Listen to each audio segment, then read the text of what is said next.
नमस्कार मित्रों, Shukla ji UP 32 channel में आपका स्वागत है। और आज हम इस वीडियो में बात करेंगे मित्रों भगवत गीता के 5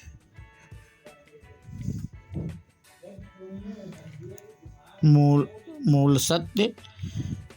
और इसमें हम मित्रों आज वीडियो बना रहे हैं। जो लोग नए हों वो चैनल को सब्सक्राइब कर लें और जो पहले से जुड़े हैं वो लाइक एवं कमेंट मित्रों अवश्य करें। भगवत गीता के 5 मूल सत्य। भगवत गीता, जिसे गीतोपनिषद भी कहा जाता है, सभी वैदिक रचनाओं का शिखा है। यह इस मायने में अद्वितीय है कि किसी भी अन्य वैदिक या पश्चिमी आध्यात्मिक साहित्य में स्वयं भगवान नहीं बोलते हैं। वह वास्तव में कुरुक्षेत्र के युद्ध के मैदान में भगवान श्री कृष्ण और अर्जुन के बीच एक संवाद है। यह व्यक्ति को परम सत्य की गंभीर खोज करने के लिए प्रेरित करता है। भगवत गीता को हिंदू धार्मिक पुस्तक के रूप में लेबल करना गलत है। वास्तव में हिंदू शब्द वेदों में कहीं नहीं आया है। भगवत गीता को एक विज्ञान कहना, स्वयं का विज्ञान कहना अधिक उपयुक्त होगा। यहाँ जो विज्ञान बोला जाता है वह जाति, पंथ, धर्म या लिंग के बावजूद सभी के लिए लागू होता है। यह जीवन के सभी क्षेत्रों के विचारकों के लिए है और यह प्रत्येक को एक सकारात्मक विचारक में बदल देता है। युगों से भगवत गीता ने दुनिया भर के दार्शनिकों और वैज्ञानिकों के मेजबान को प्रेरित और निर्देशित किया है। आधुनिक विश्व की लगभग सभी भाषाओं में इसका अनुवाद हो चुका है। जैसे कुरान और बाइबिल दुनिया भर में जाने जाते हैं, वैसे ही भगवत गीता को भी सर्वोच्च आस्तिक विज्ञान के रूप में व्यापक रूप से सम्मानित किया जाता है। भगवत गीता के मुख्य 5 विषय। भगवत गीता के सार को इसके 5 मुख्य विषयों ईश्वर, जीव यानी जीवित इकाई, प्रकृति भौतिक प्रकृति, काल यानी समय और कर्म यानी क्रिया को जानकर अच्छी तरह से समझा जा सकता है। नंबर 1, ईश्वर भगवान हमारे परम पिता हैं। हम सभी अपने जीवन में किसी न किसी के द्वारा नियंत्रित होते हैं। बच्चे पर स्कूल में शिक्षक और घर में माता पिता का नियंत्रण होता है। कार्यालय में बॉस द्वारा एक पुरुष या महिला को नियंत्रित किया जाता है। यहाँ तक कि राज्य के मुखिया पर भी कई कारकों का नियंत्रण होता है। आखिरकार हर कोई प्रकृति और उसके नियमों के सख्त नियंत्रण में है। अधिक से अधिक प्रत्येक व्यक्ति पर प्रकृति के अचूक नियंत्रण का अनुभव किया जा सकता है। लेकिन प्रकृति में भी हम पूर्ण क्रम देखते हैं। ऋतुएं समय पर आती हैं। सूर्य और चंद्रमा दिन के निश्चित समय पर दिखाई देते हैं और गायब हो जाते हैं। इस प्रकार कोई आगे पूछ सकता है, हर चीज का अंतिम नियंत्रक कौन है?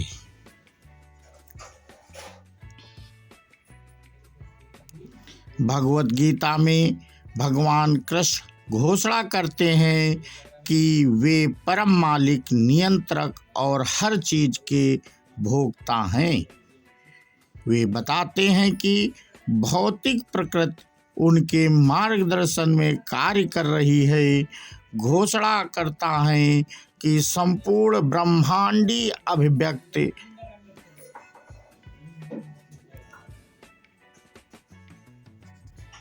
उसकी इच्छा के तहत बार बार सृजन, रख रखाव और विनाश करती है। वह सभी आध्यात्मिक और भौतिक दुनिया का स्रोत हैं। सभी भौतिक अभिव्यक्तियां उन्हीं से निकलती हैं और प्रलय के समय उनमें प्रवेश करती हैं। जो कुछ भी चेतन या निर्जीव है वह उसकी किसी एक ऊर्जा का प्रकटीकरण है। भौतिक या आध्यात्मिक अपने अव्यक्त रूप में वे हर चीज में व्याप्त हैं और सभी प्राणी उनमें हैं। वे बताते हैं कि वे परमात्मा हैं जो सभी जीवों के हृदय में बैठे हैं, उन्हें याद रखने, समझने और भूलने की शक्ति देते हैं। घोषणा करता है कि किसी के लिए सर्वोच्च प्राप्य गंतव्य उनका व्यक्तिगत निवास है। गोलोक, वृंदावन वे समझाते हैं कि कोई केवल उनकी अनन्य भक्ति सेवा करके ही इस धाम तक पहुंच सकता है। भगवत गीता बहुत स्पष्ट है कि ईश्वर ना तो अमूर्त है और ना ही अवैयक्तिक। यह भगवान को कृष्ण सर्वोच्च व्यक्ति घोषित करता है। वह आलोचनात्मक या ईर्ष्यालु नहीं है, बल्कि एक प्यार करने वाला और प्यारा व्यक्ति है। भगवत गीता का सबसे मधुर पहलू यह है कि यह कृष्ण और उनके भक्तों के संबंधों को महिमा मंडित करते हैं। कैसे वे बिना शर्त उनकी सेवा करते हैं और कैसे वे उनके साथ स्नेहपूर्वक आदान प्रदान करते हैं। नंबर 2 मित्रों, जीव यानी हम कौन हैं। लगभग हम सभी अपनी पहचान उस शरीर से करते हैं जिसमें हम निवास करते हैं। हम खुद को पुरुष या महिला मानते हैं, पंजाबी या गुजराती, भारतीय या अमेरिकी, हिंदू या मुसलमान, लेकिन ये केवल वे पहचान हैं जिन्हें हमारा शरीर मानता है। कभी कभी हम कहते हैं आज मेरे शरीर में दर्द हो रहा है, कभी कभी हम कहते हैं मेरा मन अशांत है। हम यहाँ किसके शरीर या मन की बात कर रहे हैं? क्या हमने कभी सोचा है कि यह वास्तविक मैं कौन हूँ? इसी तरह जब कोई मरता है तो यह कहना आम है वह मर गया। अगर शरीर ठीक हमारे सामने पड़ा हो तो हम ऐसा क्यों कहते हैं?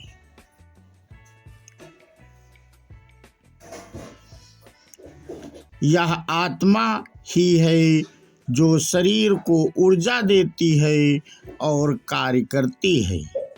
जब आत्मा शरीर छोड़ती है तो उसमें चेतना के कोई लक्षण नहीं दिखाई देते। आत्मा को देखा या सुना नहीं जा सकता, इसे महसूस या नहीं किया जा सकता। केवल एक अनुमान के लिए यह कहा जाता है कि आत्मा आकार में बहुत छोटी है। बालों की लटके 1000वें सिरे जितनी छोटी आत्मा की उपस्थिति को चेतना के उस लक्षण से समझा जा सकता है जो भौतिक शरीर में उत्पन्न करता है। यह आत्मा ही है जो एक शरीर से दूसरे शरीर में जाता या प्रवास करती है। आत्मा के एक शरीर से दूसरे शरीर में जाने की इस प्रक्रिया को पुनर्जन्म कहते हैं। जब आत्मा एक शरीर से दूसरे शरीर में प्रवास करती है तो वह अपने साथ वर्तमान शरीर के विभिन्न प्रभावों को भी साथ लेकर चलती है। पुनर्जन्म की यह अवधारणा अकेले ही उन अंतरों की व्याख्या कर सकती है जो हम अपने चारों ओर देखते हैं। भगवद गीता में भगवान कृष्ण आगे बताते हैं कि प्रत्येक जीव या आत्मा उनका शाश्वत अंश है। कृष्ण सर्वोच्च समग्र हैं और हम उनके शाश्वत अंश हैं। हमारे सभी वर्तमान दुख हमारे जीवन में इस पहलू के प्रति तिरस्कार पूर्ण अज्ञानता के कारण हैं। उदाहरण के लिए, एक चाबी जो ताला खोलती है उसका अपना कोई अलग अस्तित्व नहीं होता है। अगर हम इसे कहीं खो देते हैं तो कोई भी इसका किसी भी उद्देश्य के लिए उपयोग नहीं कर सकता है। नंबर 3, प्राकृत हमारी माँ की तरह। भौतिक प्राकृत और ईश्वर की तुलना सभी जीवों के माता और पिता से की जा सकती है। इस दुनिया में हम देख सकते हैं कि पिता बच्चे के साथ माँ को गर्भवती करता है। इसी तरह भगवान कृष्ण ने भगवत गीता में घोषणा की कि वे सभी जीवों के बीज देने वाले पिता हैं। वे सभी जीवों के साथ भौतिक प्रकृति को संस्कारित करते हैं। जिस प्रकार माँ बच्चे को सभी खाद्य पदार्थ उपलब्ध कराकर उसका पालन पोषण करती है, उसी प्रकार प्रकृति माँ सभी जीवों को उनके भरण पोषण के लिए आवश्यक सभी चीज़ों से पोषण देती है। सभी के लिए भोजन प्रकृति द्वारा प्रचुर मात्रा में प्रदान किया जाता है।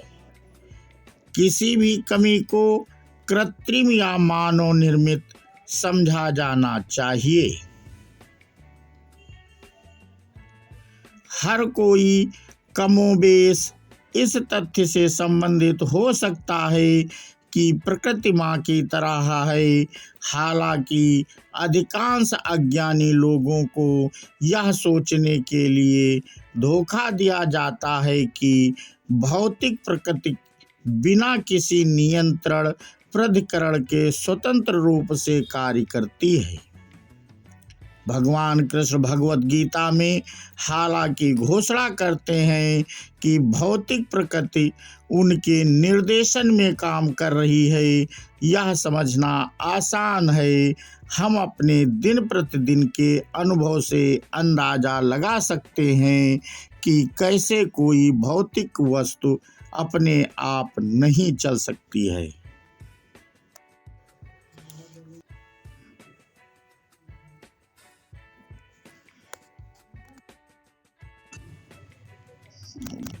उदाहरण के लिए, एक कार हमें एक जगह से दूसरी जगह ले जाती है।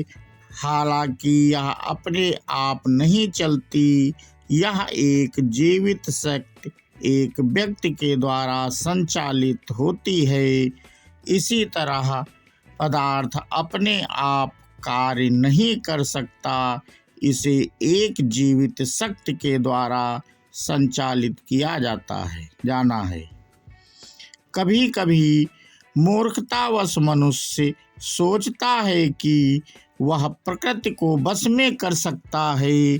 वह बहुत कम हद तक प्रकृति को नियंत्रित कर सकता है, लेकिन वह स्वभाव से पूरी तरह से नियंत्रित है। कुछ घंटों की बारिश दुनिया के सबसे परिष्कृत शहरों को भी डुबा सकती है। इसके अलावा प्रकृति के प्रत्येक जीवित प्राणी को 3 तरीकों से नियंत्रित करती है: अच्छाई, जुनून और अज्ञान। नंबर 4, काल यानी समय, अजेय शक्ति। समय भगवान कृष्ण की एक विशेषता के रूप में सब कुछ नष्ट कर देता है। हमारे दिन प्रतिदिन के अनुभव में हम देख सकते हैं कि कैसे समय के साथ सब कुछ बिगड़ता जाता है। सब कुछ और हर कोई समय के क्रूर नियमों के अधीन है।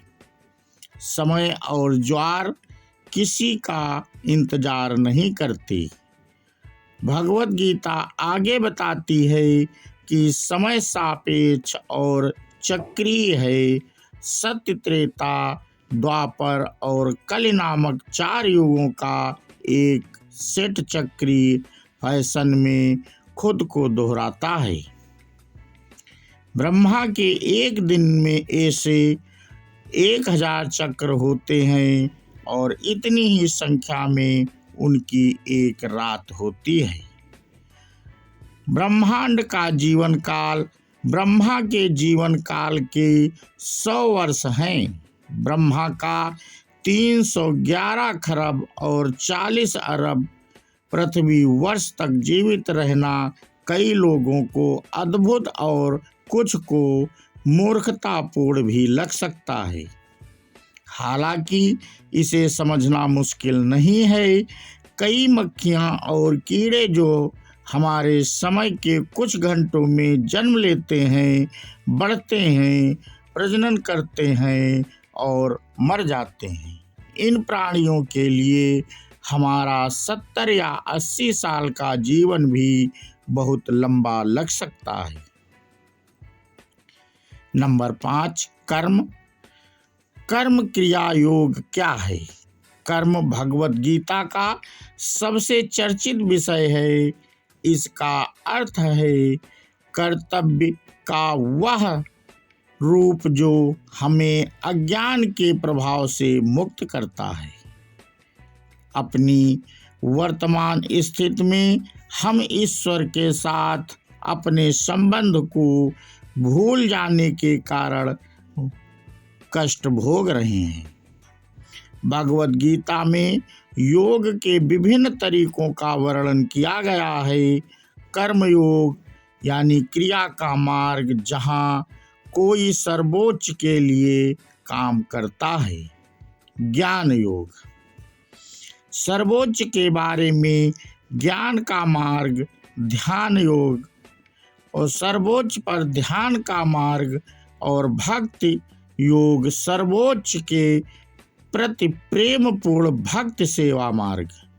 इन सभी मार्गों में से भक्त योग सर्वोच्च भगवान श्री कृष्ण को प्राप्त करने का सीधा, सबसे आसान और तेज मार्ग है। तो मित्रों, इसका जो हमने वीडियो बनाया, इसका सारांश यानी निष्कर्ष क्या निकलता है मित्रों?